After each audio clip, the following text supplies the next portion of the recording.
Have you ever felt lost, confused, or indecisive, and then suddenly a feather just appeared in your path, and instantly you just knew the answer to all of your questions? Or maybe friends and family keep buying you animal themed things, and you're wondering, why do I have like 10 pairs of frog knickers or owl cushions? And you want to understand, why is this animal turned up in my life? Or perhaps an animal has appeared to you in a dream and you're wondering, what does this symbolize? What does this mean? How can this help me with my current challenge or obstacle?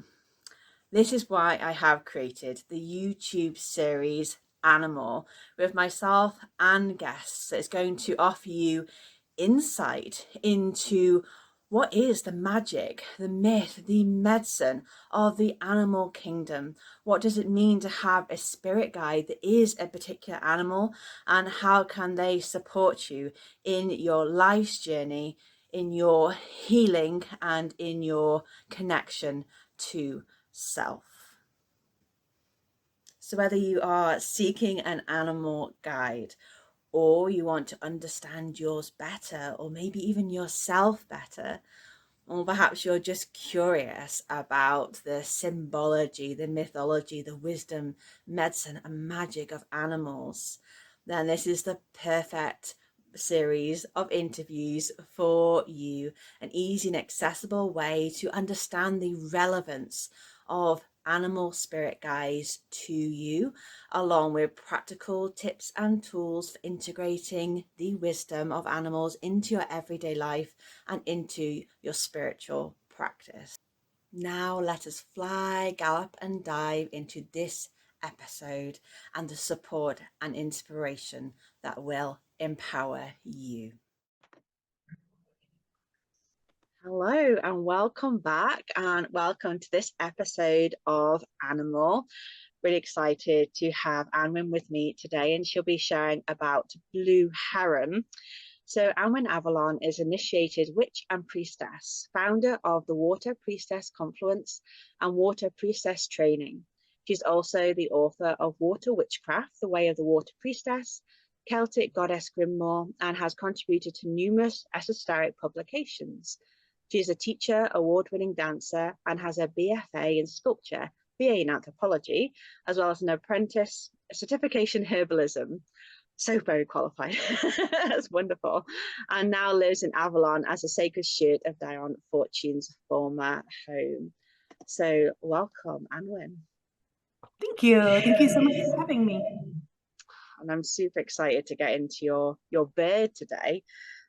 So let's just go straight into it. So what is the magic of blue heron? Like if blue heron turns up in people's lives and they're wondering, what does this spirit animal mean? Could you kind of go into that a little bit more? And I'm also intrigued to know about, how is the blue heron different to other herons? Because we have grey herons here in North Wales. So when I heard blue, I was like, ooh, not heard of that one before. So I think blue and gray, I think they're the same. I maybe blue okay. hair is like maybe that's like a very American way of calling them. But they're absolutely gray. They're very gray. I think it's just because they have that like really, like it's such a dusty gray that they look almost blue. And I always called them that, but now that I've been here in the UK for like 3 years, I see them everywhere. So I bet you it's just a name, like a difference in Okay. location and what we call them. Oh, great. Thank you for So clarifying okay, that. their magic is they're interesting because they're solitary beings, but they also are not solitary beings. So usually when you see the blue heron, you see it either at dusk or dawn. So there's a liminality about them. But it's not exclusive to that. You'll often see them flying at dusk or at dawn, usually to and fro their nesting sites. So there's, like I said, there's this liminality about them. There's this like almost spirit flight connection, especially through those twilight periods, which, as we know, as magical folks, are very liminal and very connected to crossing the boundaries from the human world into the spirit world. I like to kind of daydream about them in this way that is like when I see them flying, especially at dusk, it's like, oh, are they entering or are they exiting the spirit world? Um, they're also, and one of the most common ways that you will see them is standing in a marsh or in um, muddy areas. So here in Glastonbury, in the marshes, like right outside of Glastonbury, the levels, they're floodplains, and so they end up very soggy, very wet. In North Carolina, which is where I first kind of began working with them and really having a deep connection with them. Um, they are often in the salt marshes or in the brackish water that's like a little bit of salt, a little bit of fresh water. They're standing there fishing. They're hunting for food, but they're such quiet, solitary, stoic um, beings when they do that. They're also majestic, and they are absolutely huge birds.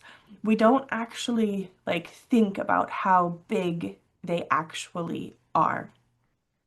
Um, so they have this energy about them that's like larger than life, really big. Somebody who stands out in a crowd, but also isn't afraid to stand alone. You may see two or three of them in the field together, but they're usually not together. Like they're just using the same field. And so there is this like solitary nature about them. But it's also a little bit misleading because while they do hunt for their dinner, their prey, the fish, whatever it is that they're eating, um, crawfish or crawdads in North Carolina, um, like freshwater prawn, I believe here in the UK is what they would be called. I could be a little wrong. Um, they are, yeah, they have this patience. There's a lot of patience about them, just being still and waiting for the right moment. You'll also sometimes see them pop one leg up, so they stand on one foot sometimes, very balanced. And there's also this energy of land, sea, and sky, which really fits with my Celtic path. And the reason that we see that is first off, they're birds, so they fly, right? That's the sky. But then the land is where they nest. We'll talk about that in a second. But also like the marshes, it's the earth. But you also very rarely see them in like standing solitary, fishing, waiting in dry lands. It's usually something that's quite wet. So they are, to me, a very aquatic bird. They may not be as aquatic as like a duck or a loon, or a pelican or seagulls, but they are deeply, deeply connected to the water. And I'm probably very surprising for many people to hear that my animal is a heron and not something like a dolphin, being the water priestess and the water witch, and being a very watery person. But yeah, there's just something so magical about them. Also, this in North Carolina, when I first started experiencing them, there's this the marshlands where they live. They're the in-between spaces again. It's not quite the ocean, and it's not quite the fresh water. It's like these brackish waters. It's these in-between places. So while they are very solitary in their hunting activities and in their day-to-day lives, they are not in their family life. they nest in with other birds. And I believe, but I could be a little bit wrong. I'd have to double check, but I do believe that they're one of the birds that mate for life. And so there's some birds that are polyamorous and they'll go from mate to mate, and some birds that are not. And I do believe that heron is one of the ones that usually mates for life, or at least very long term. They like to have one mate. Here in Glastonbury, not too far from where I live, it's about 30-45 minutes away. There is a um, nesting area. And in March and April, you can actually go and they have benches and a little pavilion kind of sat like this, like built, and you can kind of sit on these benches, and they have the benches kind of at an angle. So you slide back on them and you can actually look up, and there are hundreds and hundreds and hundreds of blue herons, interestingly mixed with white herons. Now, the blue and the white herons don't mate, but you'll have a nest of blue herons, a nest of white herons. So the white and the blue herons, or gray herons, they're all build their nests near each other in a kind of giant community. And then this is where they nest. This is where they have their babies. This is where they raise their babies and their families in these like large communities. And so there is this very, like I said, the solitary aspect, but also not in their home lives, in their family lives. They're very active. And there's also um, this I don't know, sitting there like and thinking back to just watching them, I remember it being very much again at dusk and watching them all fly in from their travels in order to come home to their nests. So there's this returning to home and like being a very homebody, which for me is very much it. I tend to be very solitary, go out and do my work, and then come back, and I like to nest. I even joke around a lot about building nests on my couch with blankets. That sounds lovely. That's really interesting. And I love that, like, the last guest we had on was Imelda, and she was talking about swans. And again, it was a similar kind of um, because they're on the water, they can go from realm to realm. And I find that fascinating that, we become very fixed, like, oh, I'm a fiery person or I'm a watery person. And we forget that we can change and we can morph and we can, go from different elements, where we're embodying them or journeying through them or learning about them. And there's certain animals, I think, that can help us navigate that. And heron sounds like one that can definitely support with that, these kind of times of transition perhaps, and like you said about the liminal realms, but when we're going through them as well, kind of yeah, when we're wondering what it means to fly, and then what it means, like you said, to nest, and then how to bring ourselves back from one place to another. So how did you find heron? Like, how did it come into your life? Was it like, did it just suddenly appear, or did you seek them out, or did they come to you? So this is okay, I have stories. So if I look back, my very first encounter with a heron was actually a white heron, and it was in Japan when I was living there I was there from 2007, 8, and 9. And they showed up, a white heron showed up, not exactly how you think, I'll tell you in a moment. But it showed up right in a moment when I was getting ready to move, when there was this liminal, like almost heralding a liminal time of it's time for you to move. It's time for you to move on. Um, Really quick, just because I want to add this in before I go. I also find them back with their meaning very wise. There's like, I feel like there's this wisdom aspect to them that I wanted to put out there. And then also, of course, white herons and the stork having a lot to do with fertility. So I just wanted to throw those out there before I went on. But in this case, again, for me, it was very liminal. So there was a beach in Japan that the coven that I was part of, we had like an adopt a beach and we would go and clean it, and then we would also do ritual there. And when I wasn't doing those two things, I would visit very solitary. So when I wasn't with my community, I would visit solitary, much like the heron.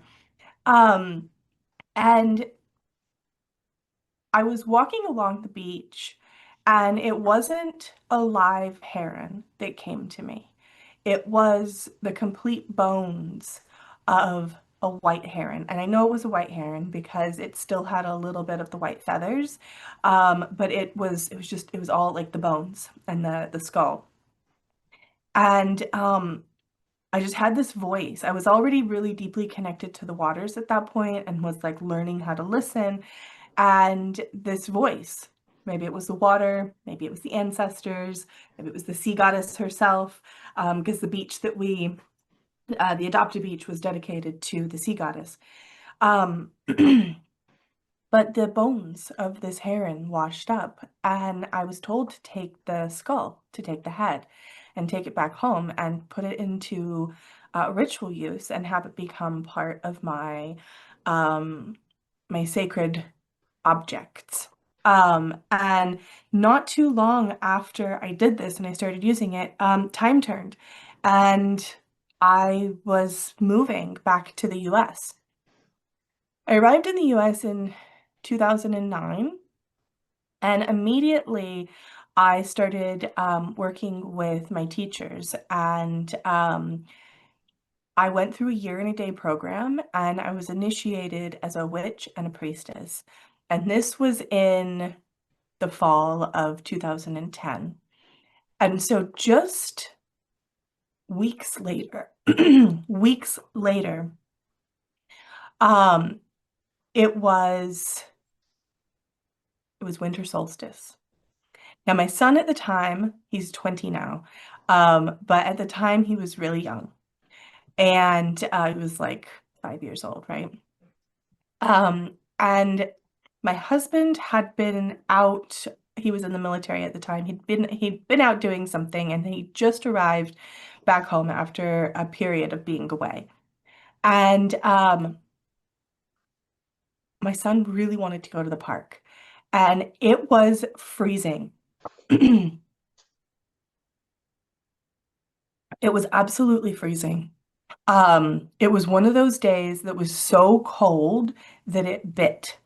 Um, and so there was this, it was not only was it cold, but then there was this like wind chill. But my son really wanted to go to the park. And my husband at the time, having missed out on a lot of that time with him because he'd been away for so long, really wanted to take him to the park.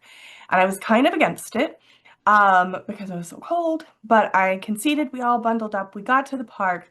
I think that we were there for maybe 10 or 15 minutes before my son was so cold that he'd had it and he didn't even want to be there anymore.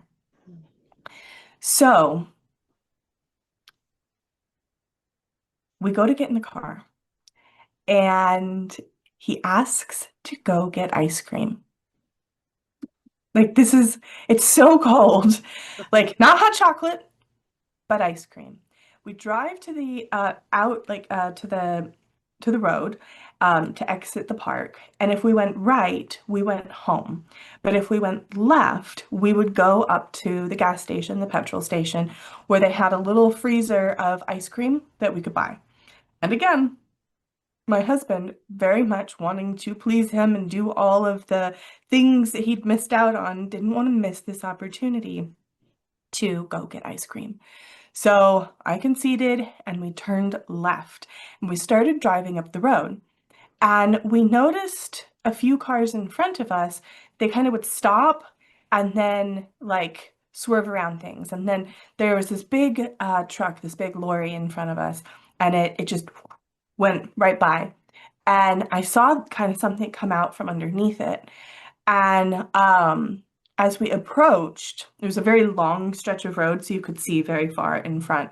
So as we approached, we kind of slowed down and I looked and it was a blue heron. And it was the most majestic thing I'd ever seen. And it was there on the road. And I immediately jumped out of the car and I tried to save it. Like I picked it up, I moved it off the side of the road. I was like checking for a heartbeat. It was still warm. But my husband got out of the car and he took a look at it. I'm like, we've got to pick it up and take it, you know. Um, and he's like, babe, I love you, but the bird's neck is broken. Like it's dead. And we saw the car in front of it, the truck in front of us hit it. Like there's no way. There's absolutely no way that this bird is still alive. So I just couldn't leave it there. It was so big and it was so beautiful. And it wasn't really bloodied up, but it was definitely gone. And I just remember being so distraught and so like upset. So I put it in the trunk of the car and we went and we got the ice cream and we came home and I immediately um I didn't know what to do with it. So I laid it out and I started giving it a ritual. I started basically honoring the bird itself and just kind of a grief ritual of something so beautiful being destroyed by something so gross and modern, like a big, truck. And I was lamenting too about how our like modern society like is just destroying nature and it was so sad. It was so like really upsetting. Um, I'd learned how to process bird wings and things over the years. And so I began to process part of the bird and save some of the feathers and save some of the different parts of the bird itself for ritual. And then I took I took the body and I gave it a burial and I buried it with offerings. I buried it with items to carry over into the other world. I was a baby witch at the time, so crystals were like a big deal to me. So I buried it with some crystals that I like specifically picked out and flowers and I gave it this beautiful ritual burial. And not long after that, it was time for me to move again. Actually, before I go on to that, I built a garden around it, actually, where this bird was. And it was just like I put flowers and like I always had this like little spot where it was. And I built this huge garden around it. And it was time to move. And I remember packing everything up. And it's like the night or two before we're supposed to leave. And I'd been connecting with the spirit of this animal. I mean, I built a garden for it basically. And I just had this like you can't leave without it. You can't. So I dug the bird up. And at this point it was just a few bones left. And I took it with me. I took the bones with me. And this shifted everything because at that point I I was so deeply connected to it that it had become an ancestral spirit guide, a spirit animal, an animal ancestor. And it started showing up in dreams. It started showing up in pivotal points. Like I'd be driving and having this like moment where like, oh, I'm upset about something, and then I look up and there's a heron. Um, and then what started happening, and still to this day, is when I go into the other world, when I am traversing the liminal realms, when I cross the boundaries from the human world into the spirit world, if I need to fly, or if I am gonna fly, or oftentimes I will grow the heron wings myself. So by connecting with this bird, it almost and treating its body in such a respectful way and really working with it and honoring its death, it became alive within me and within my spiritual realms. And it is now not only a guide in the physical world, but it is a guide within the spirit world. Years ago, if you look back at old pictures and imagery, you may see me in a white dress with like a scarf that's like blue wings. There's some old photos of me. And I got this scarf specifically because I thought it was very watery, but because it was like blue wings, very much like the gray heron, the blue heron's wings. And so it it became the animal helper. It became my one of my spirit guides. That particular heron, as well as all the other herons that are on in the animal in the other world, in the ancestral realms, they become my guide in the other world. And I shapeshift into them and or parts of me. I take on parts of the heron itself, like the wings.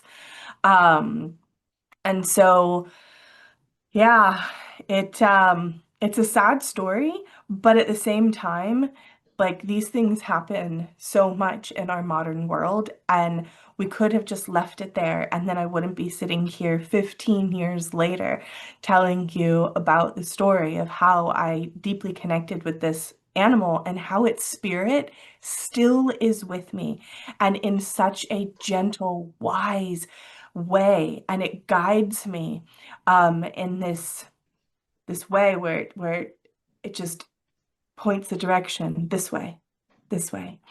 And I very much see it as a being of wisdom and of liminality and of shape shifting. Um, so yeah, sad story, but happy ending because its spirit didn't get forgotten. Its spirit is still with me.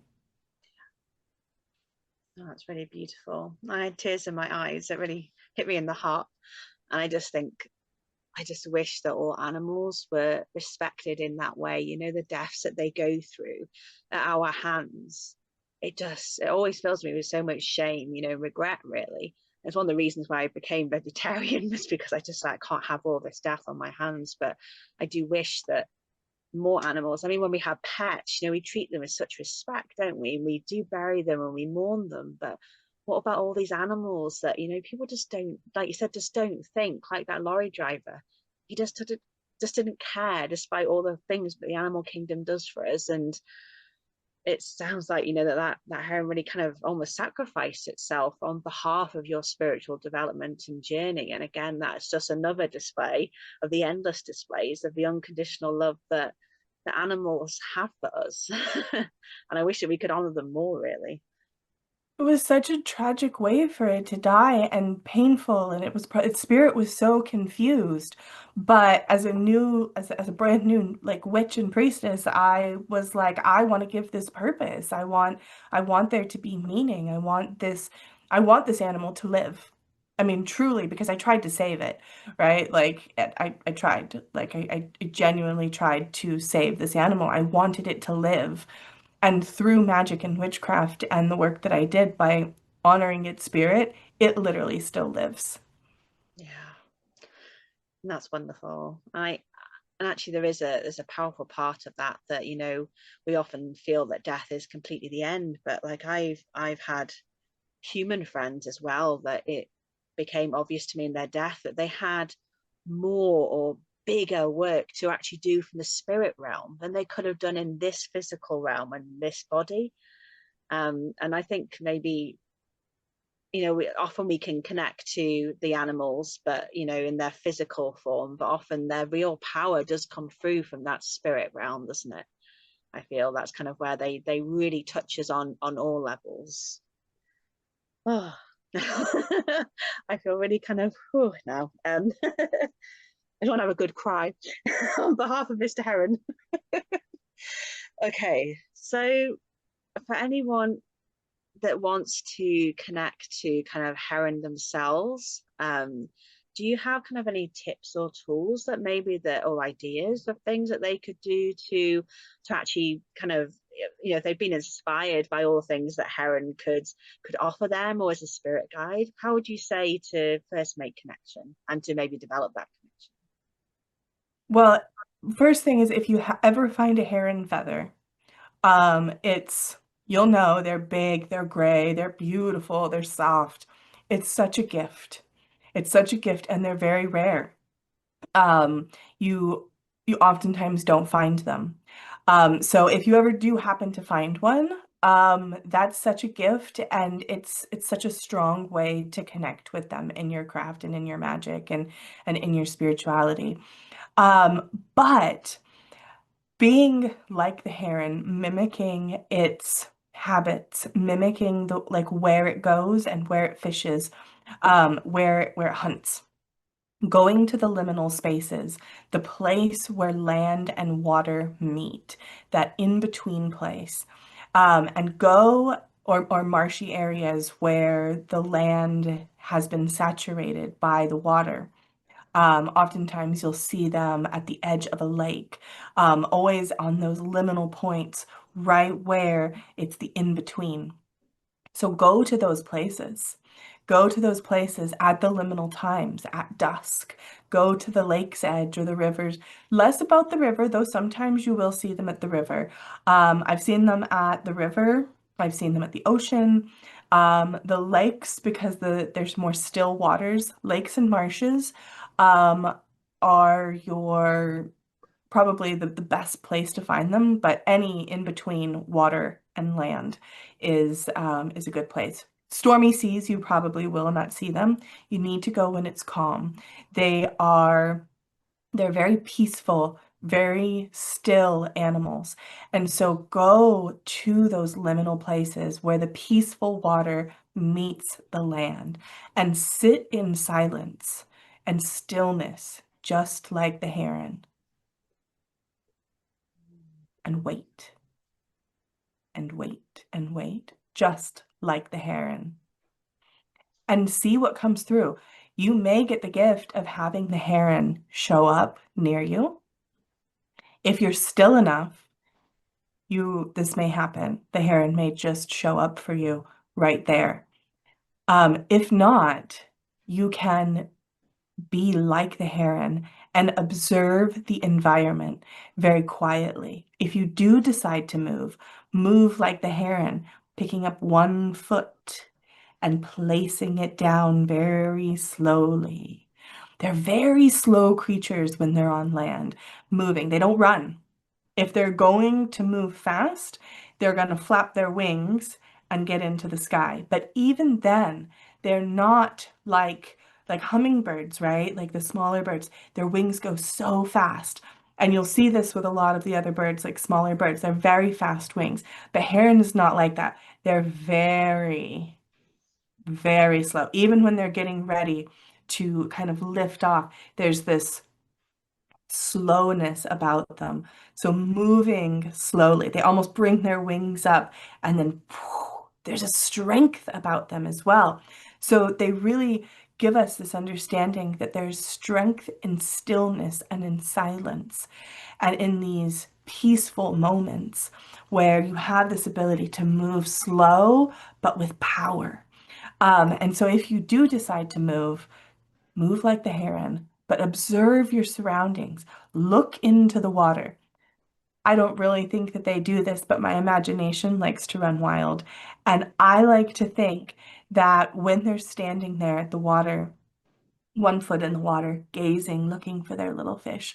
Maybe they daydream, maybe they fall into a trance, maybe they scry the surface of the waters. And so maybe you are not going to be looking for fish or for something to eat in the water. Maybe you're looking for something spiritual. So sit or stand silently in the water and scry the surface of the water and look for those spiritual gifts, so those spiritual meals, those things that we can ingest spiritually, wisdom or messages from the other world. Wonderful. Thank you for that. Excuse me. Yeah, no, that sounds like a beautiful activity to do. And I encourage all those that are watching to go and have a go at this, and to let us know in the comments as well your experiences. And if you have any questions for Annwyn about anything that she's mentioned, then please do pop them in the comments. We'd love to hear from you if you've ever connected or had experiences with heron as well. But thank you, Annwyn, for everything that you shared and all the inspiration and the wisdom that you've brought forth on behalf of herons. So we celebrate Heron, and we thank them for everything that they are and that they can be, and you as well, Annwyn. So thank you so much for being here and everything that you shared. Thank you so much for having me and listening to my stories. Oh, beautiful story. It's really touched me. I kind of want to go out and hug a heron now. Well, And I it's guess been, too, I just want to say that if you do find animals that have been, abused or hurt or dead on the side of the road and you feel a deep connection, honor them. There's absolutely no reason that you can't do that, whether that's going home and just saying a little prayer for them or doing something like I had done. I think that, just going back to nature and really honoring it is such a powerful practice. yeah, definitely. And I think honoring our wetlands as well, and these areas that are being, that they live in naturally, that are being threatened by things like housing estates. And we've got, Yeah. the RSPB here in the UK that are, protecting the wetlands and the marshlands, which are these areas that they live. So I'll pop the link for the RSPB as well down below. So you can go, if you're living in the UK, you can go and find out your nearest heron home and go and find them there. So thank you everybody for watching. Like I said, do connect with us in the comments, and I look forward to seeing you in other episodes of Animal. We've got so many fantastic animals here that have been offering their magic and their medicine, from with the ones we've had with water being octopus and swans, which has been fascinating. And then we have lions and wolves and all sorts. So go do check them out as well. And thank you for watching, and I'll see you soon.